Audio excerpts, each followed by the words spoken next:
আবার যেন তোমার দেখা পাই আমি আগে নালিশ করে রাখলাম আবার যেন তোমার দেখা পাই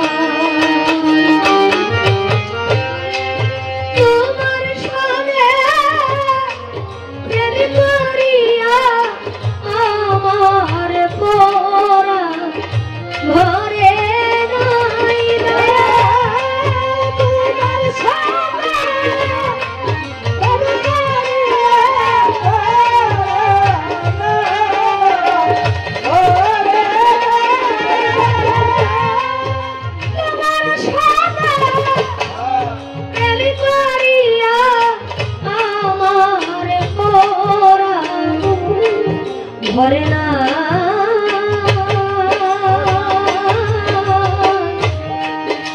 আগে নালিশ করে রাখলাম আবার যেন তোমার দেখা পাই আমি আগে নালিশ করে রাখি আবার যেন তোমার দেখা পাই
বন্ধু মধুর বাণী আমার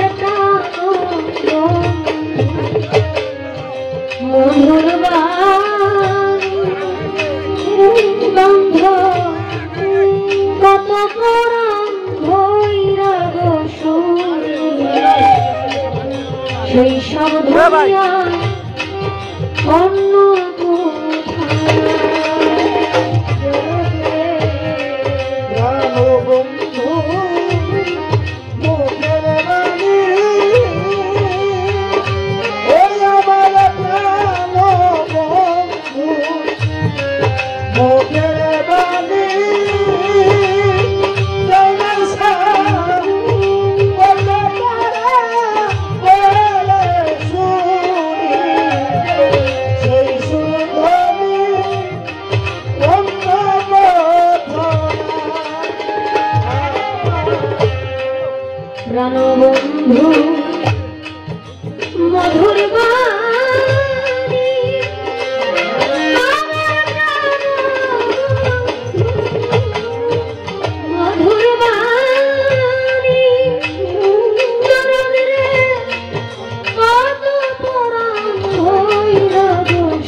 সেই সব ধনিয়া অন্য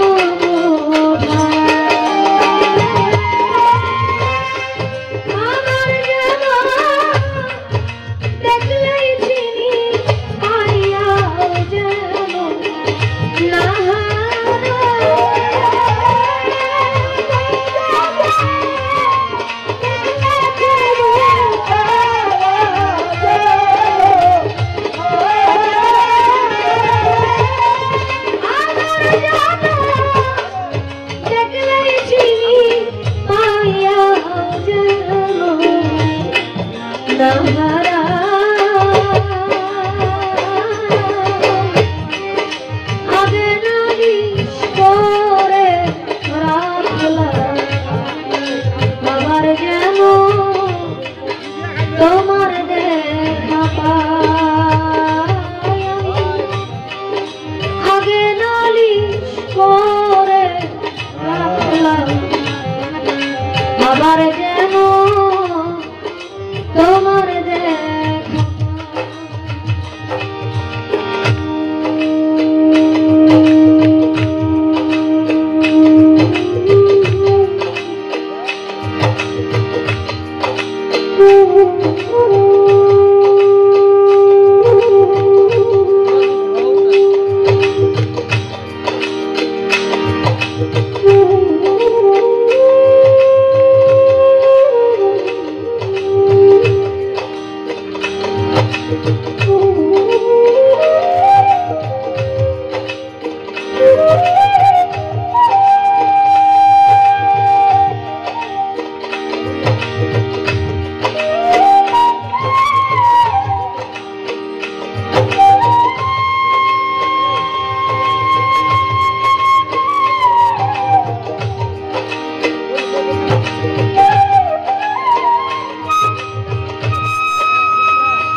বন্ধুরে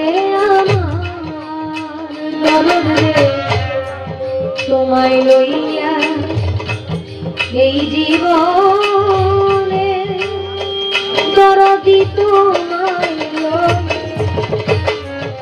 এই জীবনে জয়নাল চাঁদ কত মধুরালা মনে সুখের মিশি আমি জাগিয়া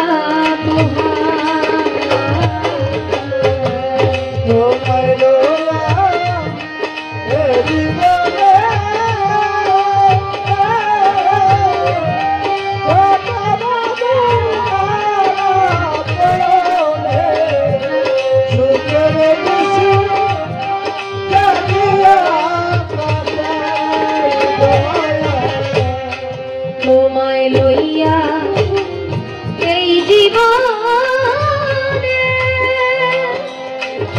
দয়াল তোমায় লইয়া এই জীবনে দরদে কত মধুরালা মনে সুখের নিশি আমি জাগিয়া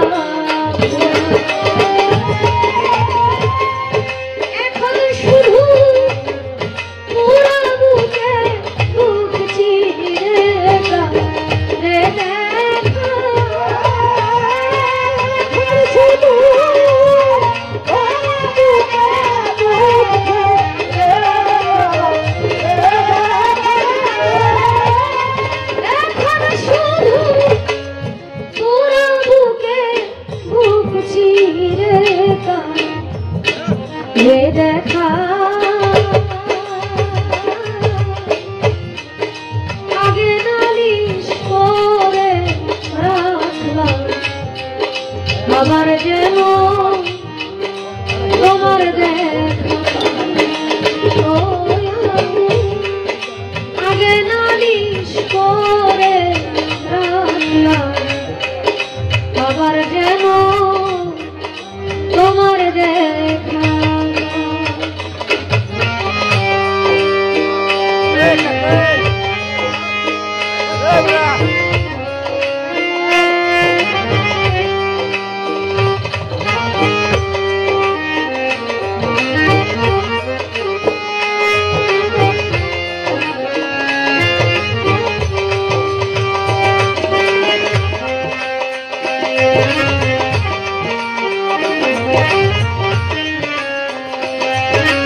আগে আমি রাখলাম বলে লইয়া যাইও তোমার সময় হইলে যার তার শুনে আমি কেমন করে আগে আমি রাখলাম বলে লইয়া যাইও তোমার সময় হইলে যার তার শুনে আমি কেমন করে যাই। আসলে গানেই কথা, কথাই গান। যদিও আপনাদের ভাবে বিঘ্নতা ঘটাচ্ছি আমি। দয়ালের দয়া ছাড়া কেউ একটু চলতে পারে না, বিশেষ দয়ার প্রয়োজন। ওই দয়া থেকে বঞ্চিত হলে কেউ ইচ্ছে করলে চলতে পারে না। যদিও হাসি রং করে একটু খামখেয়ালি ভাবে একটা কথা বলেছে, কথাটা হৃদয়ে দাগ কেটেছে। বলছে মিডিয়াকে ভয় পান, গানের জন্য ছেড়ে দিয়ে নিতে পারে। আসলে গান ছেড়ে দিয়ে নিতে পারে, এই কথা বলছে। গান কিন্তু ছাড়ার জিনিসটা বলে, যার রক্তের সাথে মিশে গেছে গান, সে গান ছাড়তে পারবে, এই জগৎটা ছেড়ে দিতে পারে। যে জগতে আমরা আছি, জগৎ ছেড়ে দেওয়া যাবে। আপনি অন্য জায়গায় বসবাস করলেন, গান বাজনার জগতে আসলেন না, কিন্তু ভিতরে ভিতরে আপনার গান বাজবে, ভিতরে ভিতরে আপনার গান বাজবে। মিডিয়াকে ভয় পাই না বাবা, ভয় পাই কি শিখে জানেন? আমাদের জন্য, আমাদের জন্য, বিশেষ করে আমার মতো কিছু মানুষের জন্য সুবিবাদ আল্লাহর ওলিদের দরবার প্রশ্নবিদ্ধ হচ্ছে। আমি মুখ ফসকে একটা কথা বলে ফেললাম, এই কথাটা আমার ভুল হয়েছে, মঞ্চে আমি ক্ষমা চেয়েছি। এরপরও কিছু অর্থের জন্য মিডিয়া এটা প্রচার করে। তখন মানুষ বলে আল্লাহর ওলির দরবারে খারাপ কিছু হয়, ভালো কিছু হয় না। এতে সুফিবাদ কলঙ্কিত হচ্ছে। তরিকা যারা বুজুর্গান ব্যক্তি আছে তারা প্রশ্নবিদ্ধ হচ্ছে আমার জন্য। আমি তাই বলেছিলাম যে কাটাকাটির দরকার নেই, তাই আমার গেলে যতটুকু পারো কাটাকাটি করে, কোনো সমস্যা নেই। আপনার সেই সাহস আছে, আমার তো সেই সাহস নাই। আমার যদি সেই সাহস থাকতো, এর জন্যই তো মালিকের কাছে আমার আজিজি। যখন আপনার মনে হবে আপনার কাছে আমাকে নেওয়া যায়, আপনি আমাকে আপনার পথে নিয়ে যাবেন, তখনই আপনি নিয়ে। আমি কার কাছে যাবো, কিভাবে যাবো? আপনারা জানেন রাবেয়া গোষ্ঠী, উনি একজন ভালো মহিলা ছিলেন, অনেক আমল করতেন। উনি আম দিয়েছেন, জ্ঞানী মহিলা ছিলেন।